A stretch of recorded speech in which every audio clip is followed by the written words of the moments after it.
Okay, good. So I'll start. I'll introduce myself. Okay, maybe. Hello, test. You can hear me, everybody? Okay, good. So hi everyone. My name is Nikhil Barthwal. My talk is cross-platform mobile applications development F Sharp. A little bit about me. I used to work with Microsoft long time back, and F Sharp was something that I got interested working in one of the garage projects in F Sharp. So interestingly enough, Microsoft actually doesn't really use a lot of F Sharp in their core products. It's mostly C Sharp. But Microsoft research is very much heavily on F Sharp, and a lot of side projects actually they do kind of in F Sharp. So Microsoft Garage was basically what some people would say as Google's 20%. So that's where I got interested in F Sharp. And later on, I moved to Jet. So Jet was like a e-commerce company acquired by Walmart, and they actually use F Sharp. So I was like a total F Sharp guy. Anyway. So the agenda I have today is I'm going to be using Xamarin Platform. So I'll explain a little bit about Xamarin Platform, why, what's the motivation, a bit of history. I'm assuming everybody knows F Sharp here. Okay, no, that's fine. I anticipated there will be some people who would not know F Sharp. So I have a little bit of slides on F Sharp also.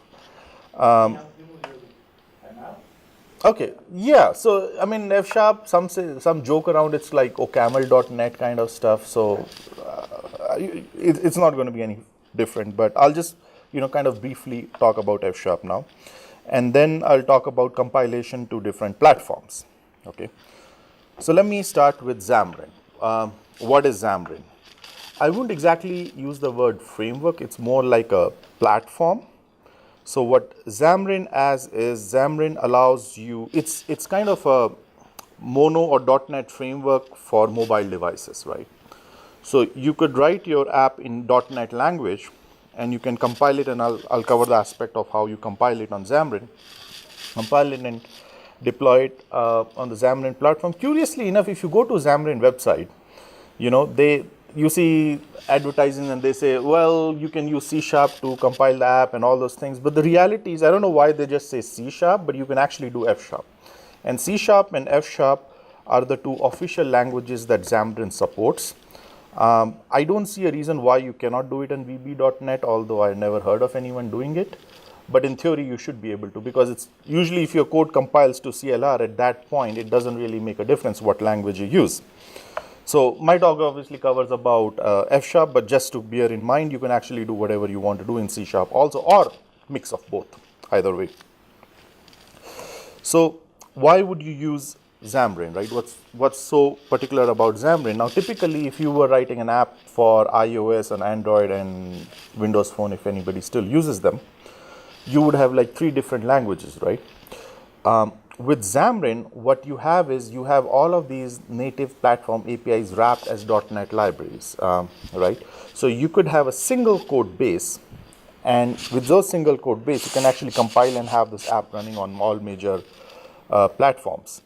And these apps, they perform natively. They have full device platform access, and you can have like a native looking UI. So you don't really have a wrapper like something like Java does, which is like, it's a cross-platform UI, but hey, it's not native in the sense I can run a Java app and Windows app, and I know they're different, right? And in reality, what Xamarin actually does is Xamarin does 2 things, and I'll cover both of them separately. It has what is called as a Windows presentation framework. It ported that to Xamarin, and it calls it Xamarin Forms. So it's like a wrapper around UI, so all the native components are wrapped, so you can have the single code base. The problem with that is that there are peculiar characteristics of Android not present in iOS and vice versa, right? So at times you want to use specific iOS and Android capability. So it also provides you hook that those specific iOS and Android capabilities you can actually write in F#, right? And recompile it. Mind you, if you do that, then you're adding something like a platform-specific code. So I'll cover that aspect in details later on, but the way your app would be is there will be a common component, right, which is going to be hopefully 80-90% of it. Most of your UI, like the basic functionality, can be common also. and then you would have specific components for your Windows Phone, iOS, and Android, right? And you basically, when you compile it on Android, it will pick the common component, and the Android component, when you pick on iOS, it will take the common component and iOS component, right? So in a way, you're not really losing anything. One of the problems with cross-platform is if you're trying to use a feature that is present in one platform and not present in another one, you actually can't do it. But with Xamarin, you could possibly do it at the cost of a little bit of complexity. So Xamarin actually started back as Mono project. So Mono was basically an open source version of .NET, and Mono was started by Miguel de Casa, who also, by the way, was the lead author of the Genome project, or GNOME project, I think that's how they pronounce it. And all the corporate stuff, Xamarin, they had Mono, then Novell acquired it, then there were some job cutbacks, so the original developers of Mono were back in the job market, and then Xamarin company came into existence, and they hired kind of all of these people back. And eventually Xamarin came into existence. First they released Xamarin Mac, which was basically a plugin for Mono Develop. Mono Develop was the open source Visual Studio IDE for Mono, which is something like an open source IDE that competes with Visual Studio, although I don't think it's that feature rich, but it's cross-platform. And eventually, Xamarin Studio was rebranded, and later on Microsoft acquired Xamarin. And when Microsoft acquired Xamarin, they actually open sourced everything. So now most of it is open source. Earlier you have some parts that were open source, but for specific functionalities you needed an enterprise license for which you have to pay. Now pretty much everything is open source, and I should have probably added that in the slide. They rebranded Xamarin Studio as Visual Studio for Mac. So if you download Visual Studio on Mac, it's basically nothing but Xamarin Studio with just the label changed. So yeah, okay. So let's get back to F#. I'll actually, because there are some people in audience who don't know F#, I'll actually cover a little more. So this is the textbook definition of F#, right? F# is a mature, open source, cross-platform, functional first language. It's basically what it is it's a statically typed managed functional language, and it takes the core of OCaml and then puts up the object-oriented layer of C# and then calls it F#. There's actually a little bit of a history of how F# came into existence. And it has something to do with Haskell. So what happened was that Simon Peyton-Jones, one of the lead, actually is like the inventor or co-inventor of Haskell, wanted to popularize Haskell. So they wanted Haskell to, to perform as fast as native language, to have easier adoption and so on. And he joined Microsoft Research. And Microsoft at that time was, that was the time when, I don't know the code name for it, but .NET, the earlier version of .NET, there was a code name for it. They were just trying to create project. Cool was C#, but anyhow. So they were trying to create a .NET platform for the reason that Java was picking up a lot in popularity, right? C++ was a beast. Nobody wants to go to C++. Java was picking up in popularity. So Microsoft wanted basically to counter Java. They wanted a managed platform. So they wanted to create .NET and, C#. They hired Anders Helsberg and C#, and that was an opportunity with Simon Peyton-Jones thought that if I can port Haskell on this .NET, it would lower the barrier of adoption, and then people can basically write Haskell apps. And one of the problems with many functional languages is that the language may or may not be good or whatever. It's the ecosystem that actually determines what you would use, right? So if you don't have really good third-party libraries, you are in a problem, and that's the reason why Scala is so popular, not because of the language Scala, but more because of just about everything you need. You have a package, a JVM library that you can readily use. So that was the original intention of F#. It was basically supposed to be Haskell for the .NET platform. Turns out they run into problems. And part of the reason was that .NET was more, it's mutable, it's object-oriented, so on. So Haskell doesn't really fit in. So they abandoned the project. They said, well, we can't do it with Haskell, so let's try something else. Let's try OCaml. So then they re-implemented OCaml into OCaml.NET, and that was what we call as F# today. So F#, when it started, it was pretty much a port of OCaml and .NET. Over the years, F# has actually expanded quite a lot, and it has borrowed a feature. So now if you look at F# today versus OCaml, there are a lot of things in OCaml. I don't know for why, but sort of OCaml development of new features kind of stopped after 2008, 2009, whereas in F# it actually continued quite a lot, and there's a very big community. And this is how F# actually came into existence, right? So for somebody who's coming from ML, OCaml background, a lot of things that you see in F# is going to be like, it's going to be something very familiar. There are things that offers F# adds. The object-oriented part of the language actually is more similar to C#, but the functional part of it is still very close to OCaml.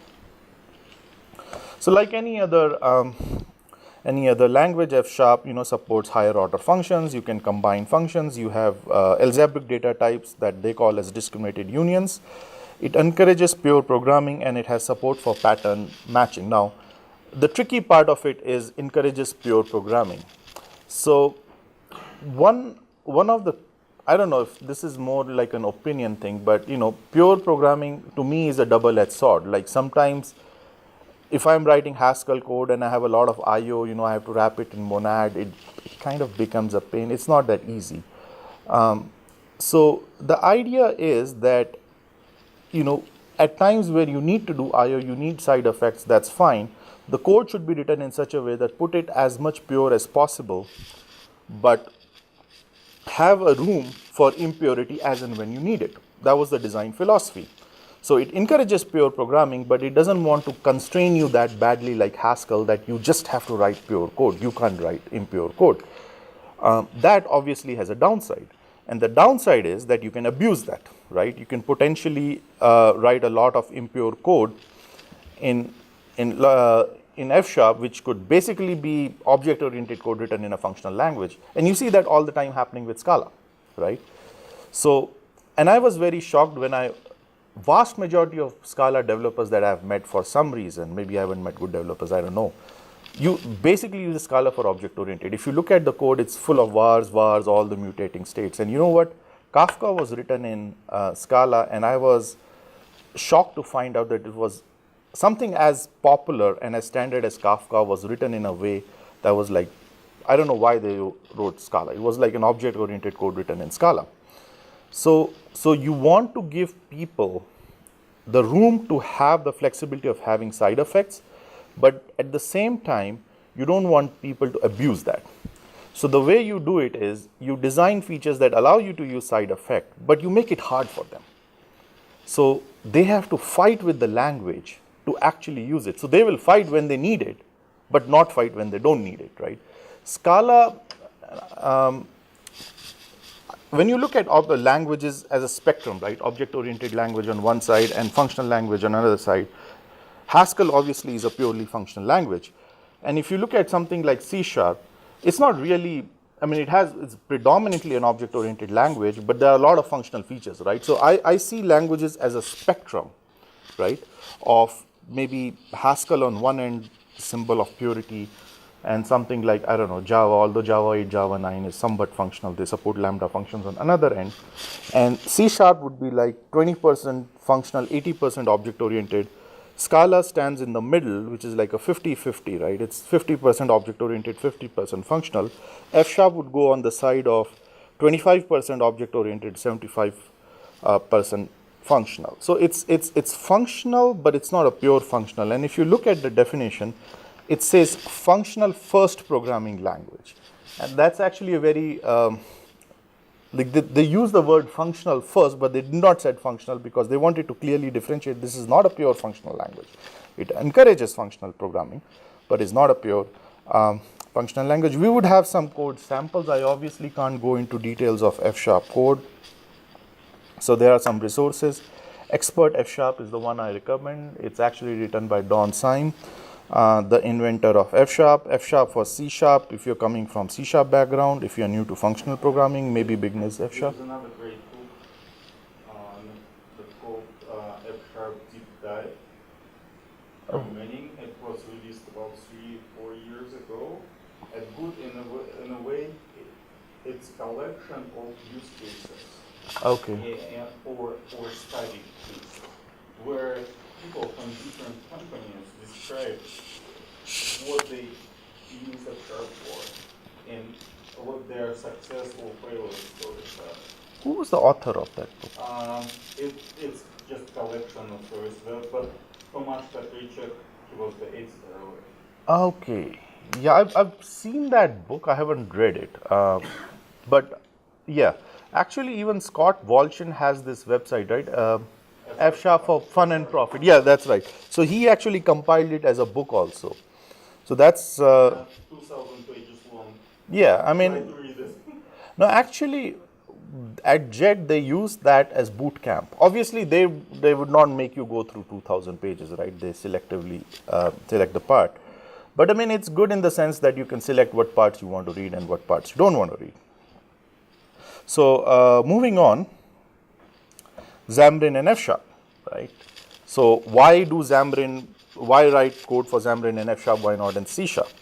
Turns out that this is a really good match for each other because functional languages, and we all know, are very productive, code correctness because of the type system. And there are a lot of good stuff about functional programming, and Xamarin also has a good stuff like, you can have single source for platforms, native performance, native API.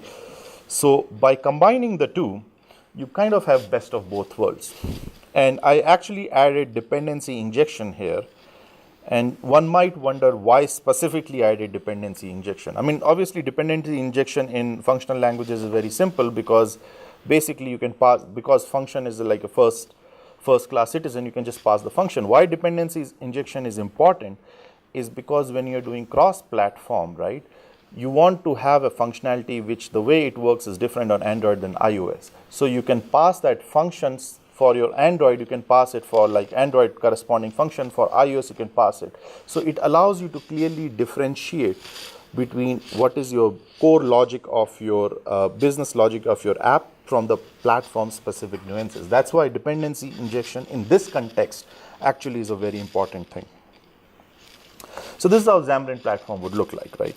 You obviously have the specifics of platform, iOS, Android, Windows Phone. Windows Phone is .NET, that's why you actually don't need any specific bindings. And then Xamarin iOS and Xamarin Android wraps the specific binding. And then you have Xamarin Form, which basically is like a general purpose UI.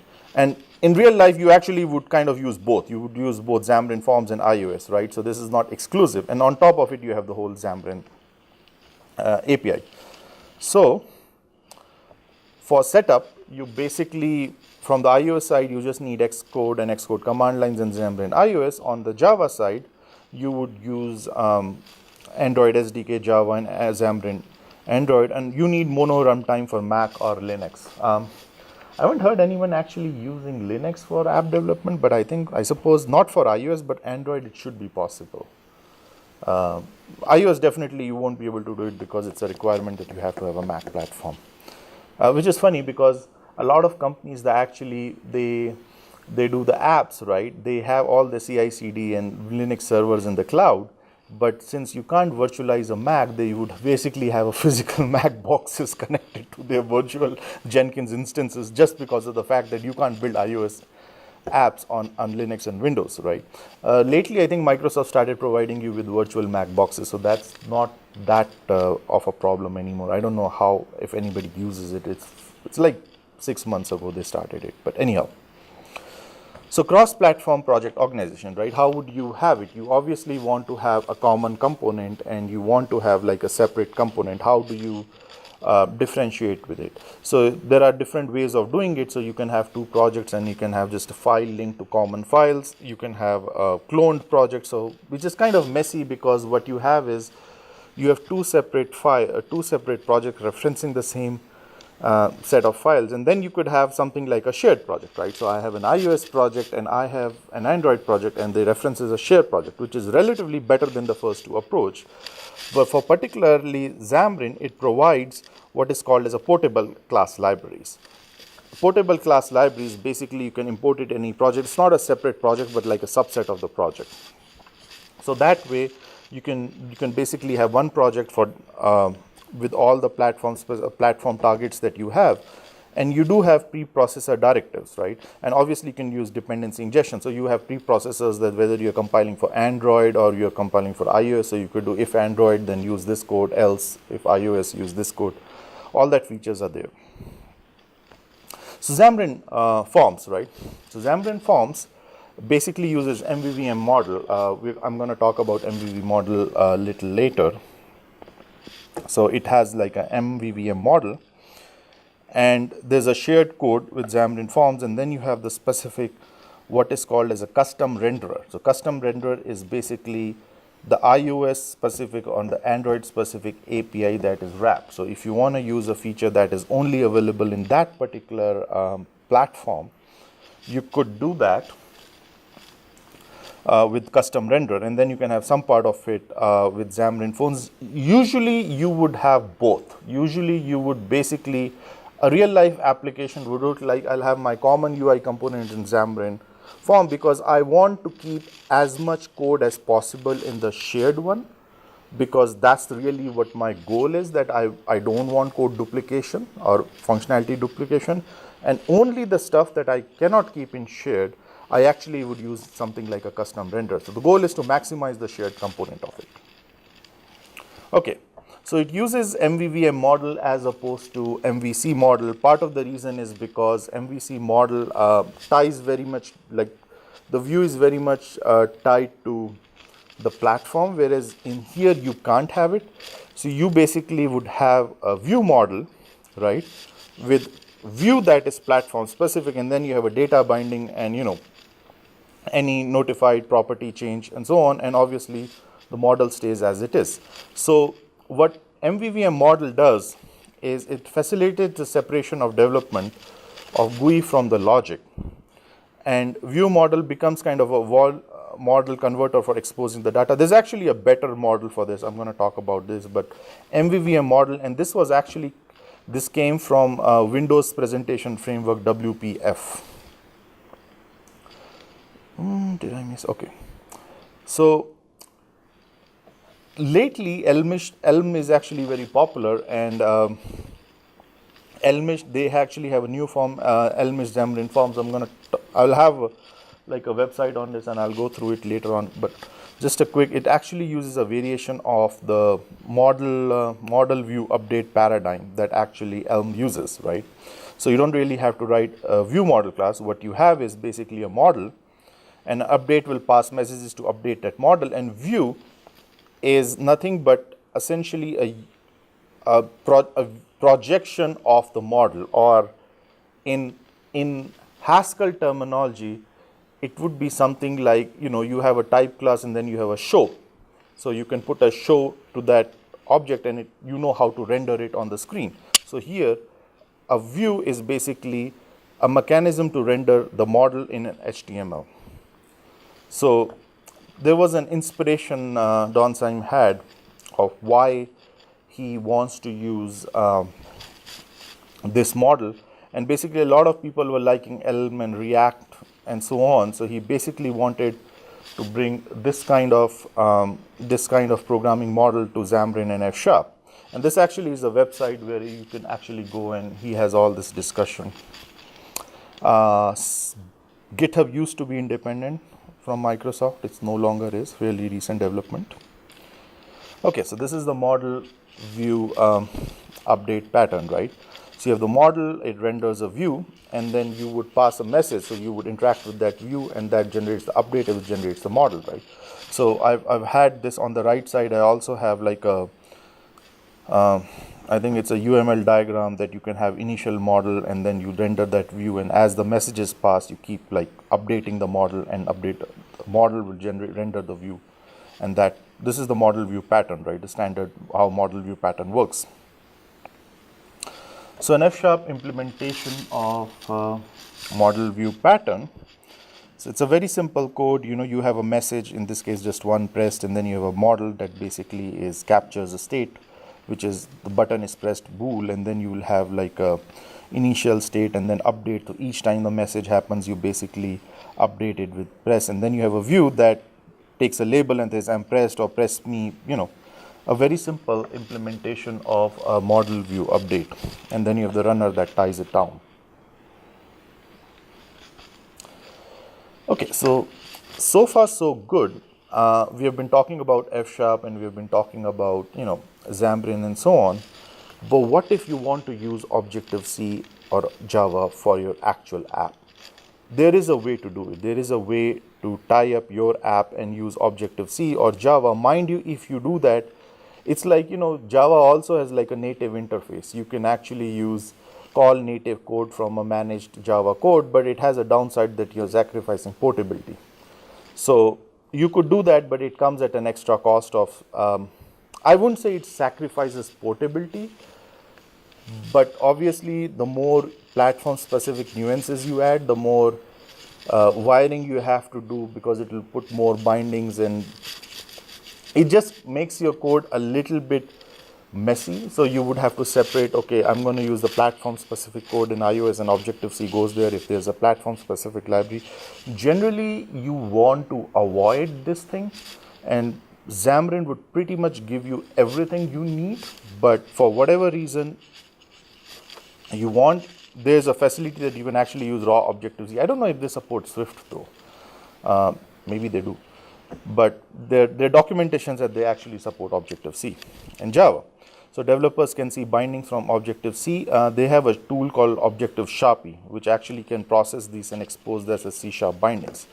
And the similar thing in Java, they have Java to C# binding is one-on-one, right? Because it's a class with all the method, and you have metadata that Java library exposes. So Xamarin can use it. So the Android, on the Android side, binding to native code in Java is easy. On the iOS side, you can run into difficulties. There's actually a website also that you can upload the binary, and it tells you what like a platform compatibility factor.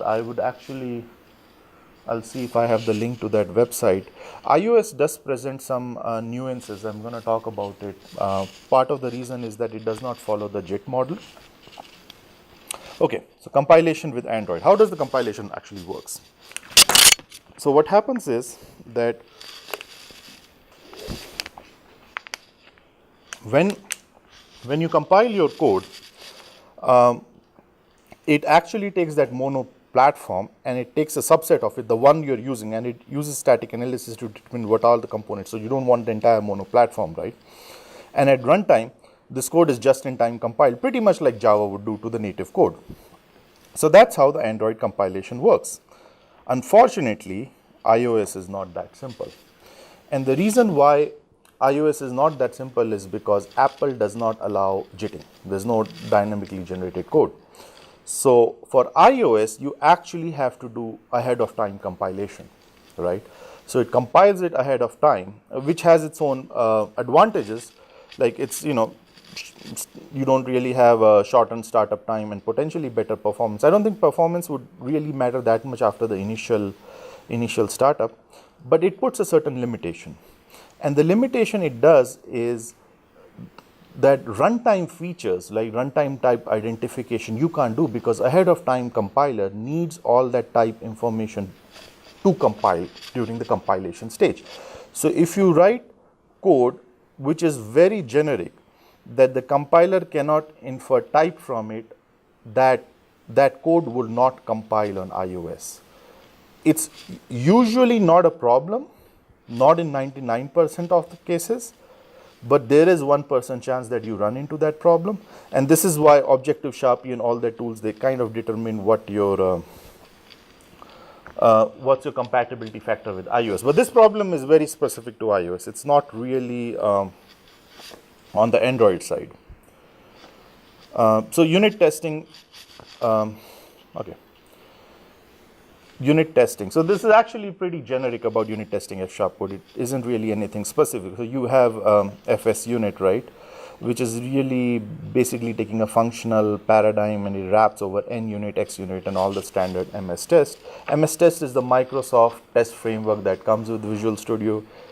Pretty basic, but it's good enough for most of the purposes. The good thing is you don't really have to do anything because it's inbuilt in it, right? Then you have more sophisticated N unit and X unit. And then there is a FS check, which is basically Haskell's quick checks port to F sharp. I know there was a talk on property based testing, so you do have that facility in F sharp. I don't really think it's as sophisticated as quick check, but it still does a pretty good job. FYI, quick check, I mean, there's a commercial version of quick check, what is it called? Cubic. That actually is much better. I had a talk with John Hughes. He was one of the implementers of quick check, and he was telling me that they had a lot of features on Cubic, but that's commercial.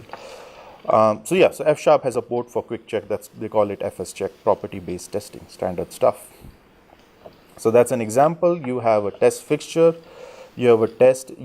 In this example, I'm not showing, probably I should, but there's obviously some of like test setup and test tear down. So you will have a class which will set up, you have a test suite that runs a number of tests, and then you have a tear down in case you need it. You know what's a good thing about F-sharp unit test? You can name your method with double backtick. Yeah. In plain English, explaining what your test does. Yeah. So F sharp has this, that you can actually backtick, and that's like an escape character, so you can add spaces. So you can actually write like one sentence describing what your unit test is, and when you look at your Visual Studio GUI, it actually would determines like this is the test that failed, passed, and all those things. So it's purely from a documentation purpose, but it's actually good. So self-documented. Yeah. So deploying and testing on devices. Obviously, your code compiles, you have simulators that can run, you have simulators in the cloud and all those things, but always, you want to test that code on actual devices. So, sorry. Do you ever work with the camera stuff? Is it like really working? Not really. Okay. Because I have two apps that I can try at Barthwal. I mean, you could do it. I don't see a problem why you cannot use camera and so on.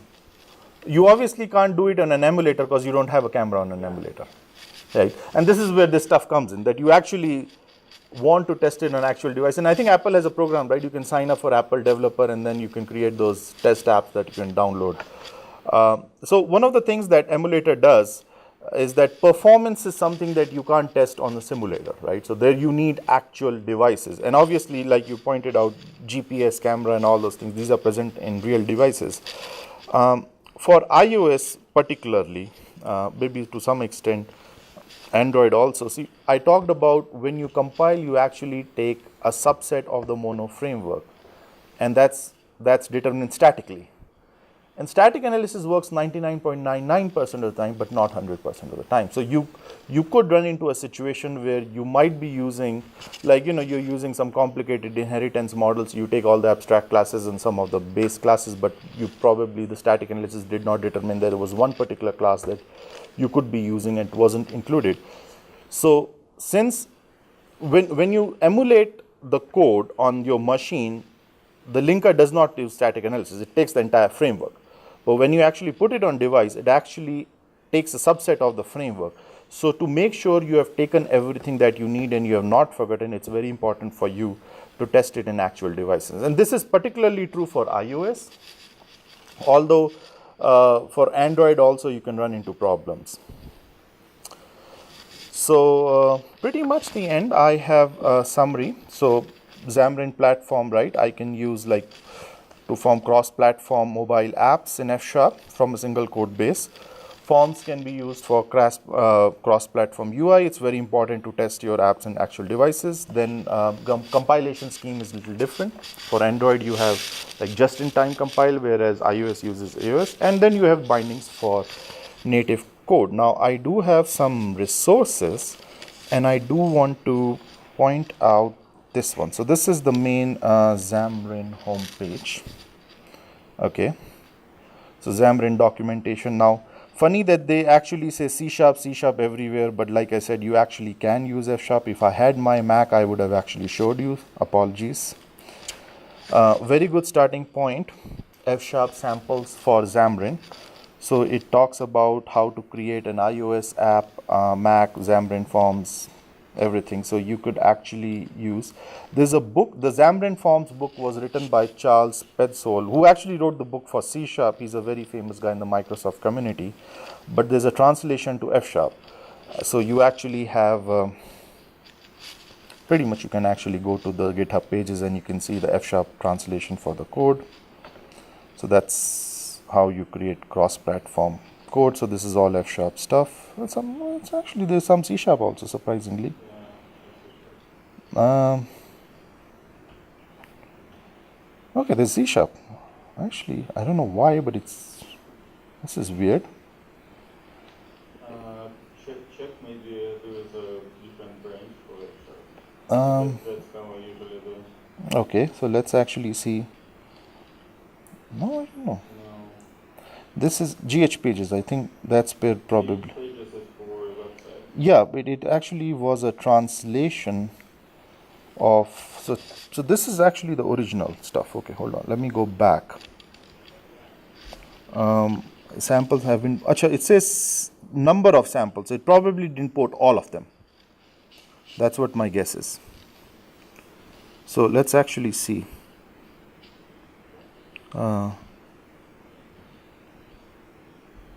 Okay, even this is C#. But if you checking UWP, I think your curve does not support it for UWP. Okay, I could go Check iOS. iOS. Well, app delegate. I don't know. Okay, I have no idea why this is the way it is. It should say, but anyhow.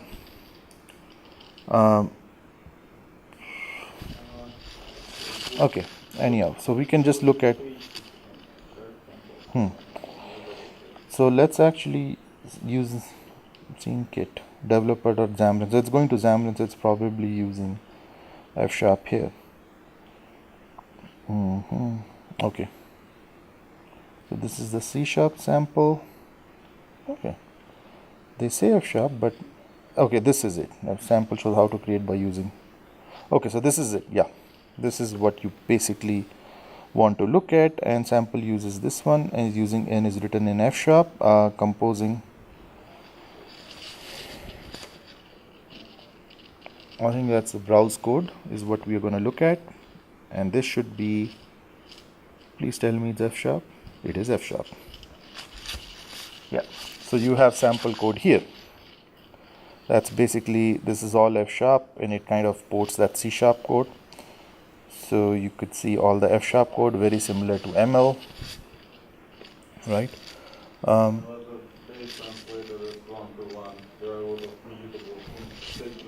I think this is the UI part. So UI library, yeah, UI part would have state. I think, yeah, this is mostly UI. So I'm not even F#, like if you do F# on like Windows, the UI part of it, right? You would be assigning a lot of properties because inherently UI is a very state-based approach, right? So that doesn't really surprise me here. But anyway, they have, yeah. So they do have, this is the UI part of it, setting the camera's targets up, and they have some camera code also. So let me actually look at it. On my laptop, I have like a lot of stuff set up. I apologize that I don't have my laptop with me. It's pretty unfortunate, although I never realized that iPad would do a job pretty good, but sure. iOS samples, I think, let me actually go to iOS sample and see what I have. So I have several of these samples. I don't think all of them are in F#. Many of them would probably be in C#. But yeah, most of them are probably in C#. But nevertheless, they actually give you good examples of how you can, how the .NET API is wrapped around native code. So if you know F# and you could see the C# code, how they're using it, you can pretty much easily translate to F#. UI is obviously the part that gets tricky and that needs translation. Your core business logic, you can, it's just F#. At that point, you're not using Xamarin. So it really doesn't really matter. You could just test it on your local desktop, your core logic. So yeah, anyway, yeah, so these are the resources Xamarin have formed. This is something that I want to, so this is where the model view update stuff comes from. So that was that code example I showed you. dynamic views creation using F# Xamarin. So you have that stuff. Yeah, so pretty much all of F#, good examples for F#. And last but not the least, if you have any questions or any help now or in future, this is my contact information. Happy to answer, take any questions.